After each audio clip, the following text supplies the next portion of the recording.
you always find these things before me? It's not like I'm not looking.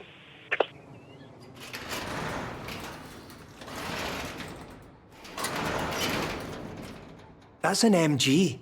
An MGB GT, in fact. It's a brilliant little sports car made right here in Britain, is what I'm saying.